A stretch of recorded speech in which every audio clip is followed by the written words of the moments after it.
Now, recently at a rally in Wisconsin, President Trump began peddling once again a very dangerous lie about abortion. Let's take a look.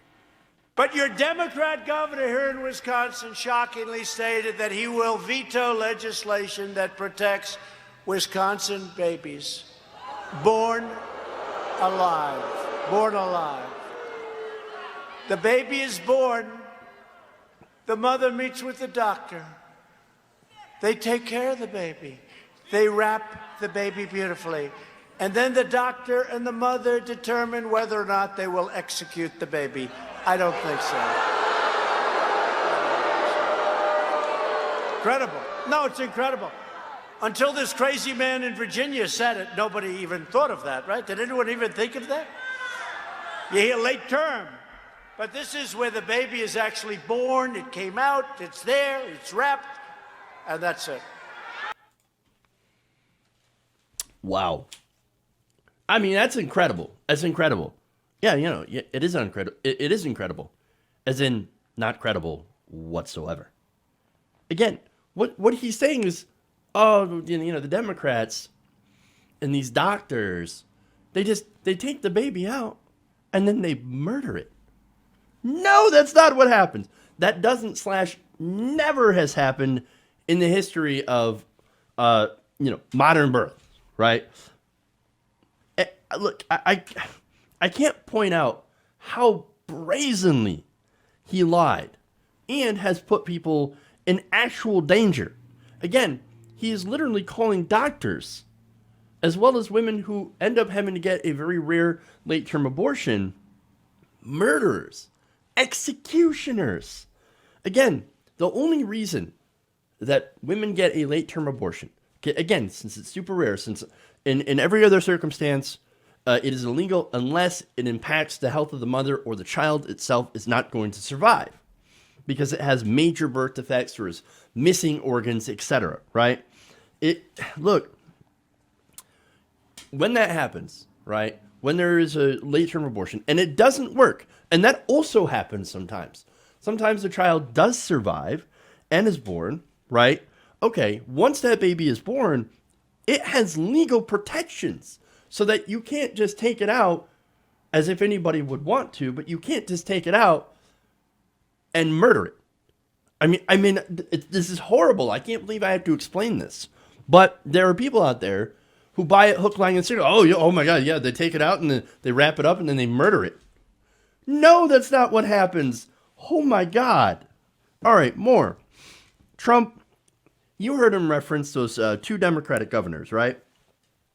You heard him say one. Tony Everts, right? Now, Tony Everts basically said that he would veto a bill that could make doctors felons based on their treatment of babies following an abortion or attempted abortion, right? Everts says such protections for newborns had already existed and said that legislation was redundant and not a productive use of time. Now, Trump also talked about Virginia Governor Ralph Northam. Now, referring to fetuses that have severe deformities and are non-viable outside the womb, that's really important. Northam said back in a January interview, and I have issues with Ralph Northam, but he's absolutely correct here. He said the infant would be delivered, the infant would be kept comfortable, would be resuscitated if that's what the mother and family desired, and then a discussion would ensue between physicians and the mother of what to do going forward. Right? Now, again, very important, non-viable outside the womb, as in this child will not survive. Now, what this would be, what conversation, I guess, would be after the baby is born is basically, would you take the child off life support? Because that's the conversation here, right? That's the circumstance. Now, in that situation, which is horrible, what do you do? What do you do? Well, that decision is between you and your doctor, right? And not the government. Now, the Republicans would love to continue stepping in and making that decision for you. And that's what these bills are, right? And another way to punish doctors. Now, Northam, of course, was taken out of context when he was specifically speaking about those babies who would not survive outside the womb.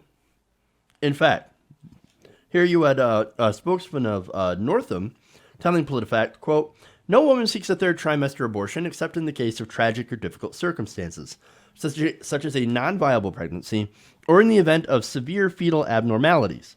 And the governor's comments were limited to the actions of physicians who would take in the event that a woman in those circumstances went into labor. Attempts to extrapolate these comments otherwise is in bad faith and underscores exactly why the governor believes physicians and women, not legislators, should make these difficult and deeply personal medical decisions.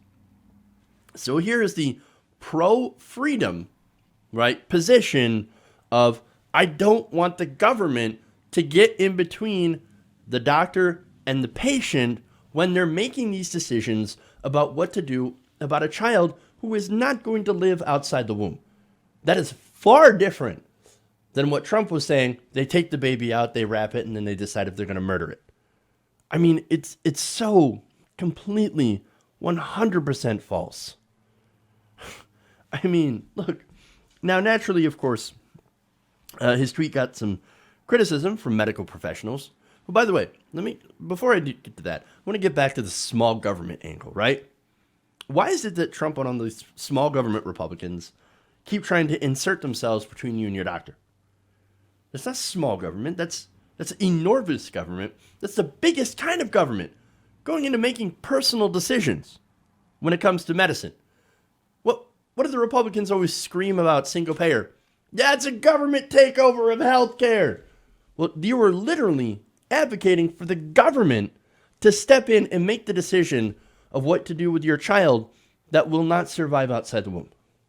I mean, that's the biggest government that you could ever have.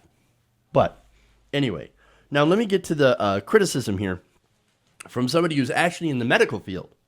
Because, we should maybe respect their opinions because they know what's going on. They've been there. Now, one example here is Julia Pulver, right? Julia Pulver is a registered newborn intensive care unit nurse.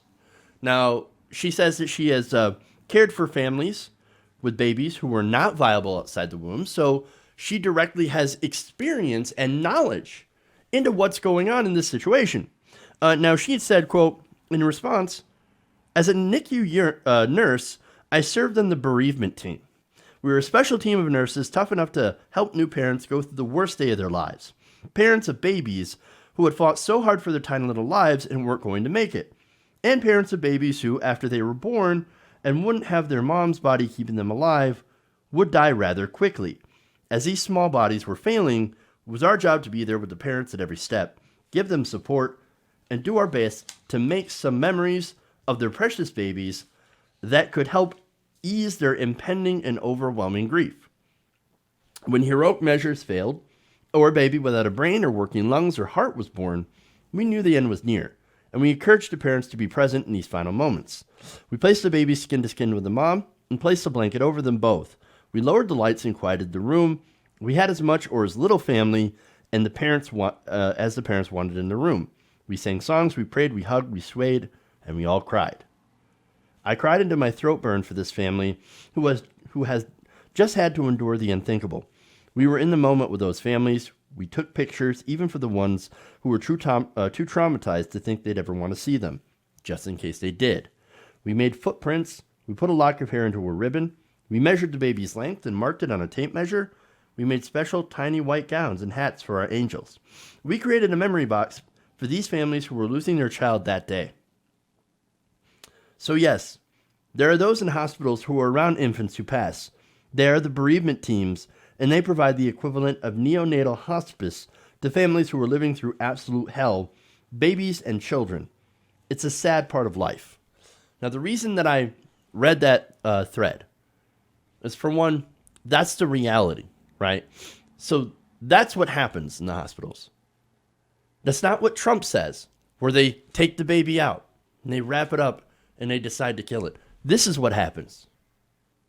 These nurses, these teams, these doctors, we're all getting together and they're making sure to do the best that they can for these families who are going through the worst time. And for someone like Trump to take advantage of that, to make a stupid political point, to rile up his ignorant base, is just horrifying. beyond words, beyond the pale. Last tweet here. She adds that no one, absolutely no one ever in any hospital, nor any mother who has just given birth, is conspiring with a doctor on whether or not to commit infanticide. This is perhaps one of the sickest accusations levied by this deranged dictator yet. Don't believe a word he says about anything important. This is a reality. What Donald Trump is doing is absolutely sick. He is lying about doctors, lying about nurses, and you know what? He's actually putting them in real harm, real, actual danger. You know why? Because, well, actually, you know what? There's a term that we do this, right? That we have for this. And it's a term when you basically make it so that deranged people will go after your either political enemies or whatever, right? In this case, not so much political enemies, but he's just using these people in order to rile up the base so that they would get out and vote. It's the same thing Republicans have done all the time for decades, since Roe v. Wade, right? That term is called stochastic terrorism. It's riling people up to the point of where they do something. And you know what? Trump saying these things, what he's doing is he's creating the next Scott Roeder. Now, in case you're not familiar with who he is, he's the man who assassinated Dr. Tiller. He was an abortion doctor who was brutally murdered by a right-winger, by a white right-winger. And just like now, the right wing, these pundits and you know, political figures, they egged them on by saying some of the worst things about Dr. Tiller, abortion doctors. I will never forget hearing Bill O'Reilly continuously repeat the words, Dr. Tiller, the baby killer, Dr. Tiller, the baby killer, Dr. Tiller, the baby killer, the baby killer. He kills babies. He's killing the babies. Over and over until somebody, Scott Roeder, picked up a gun, went to an abortion clinic, and shot him. Murdered him in cold blood. That's what the inevitable result of this kind of rhetoric gets you to. And unfortunately, this is more of the history repeating itself. It is sick, it is wrong, and it is, of course, massively incorrect on the facts. And that's unfortunately what the right wing and what Donald Trump is currently about. Hey guys, hopefully you enjoyed that free video. Now I'm going to have to ask you a favor. Between the demonetization and the YouTube algorithm messing around with view counts, etc., we're having a hard time adjusting to the new YouTube reality, which is where you guys come in. See, we have a Patreon, patreon.com/TYTNation, set up to help us rely on you guys, the viewers, instead of big corporate ads. Look, you know the show. You know I'm not in favor of big corporations anyway. So help us transition away from relying on the ad model to pay the bills and sign up to be a patron, patreon.com/TYTNation. That goes a long way to help us keep the lights on. And you guys will know that you're supporting independent progressive media.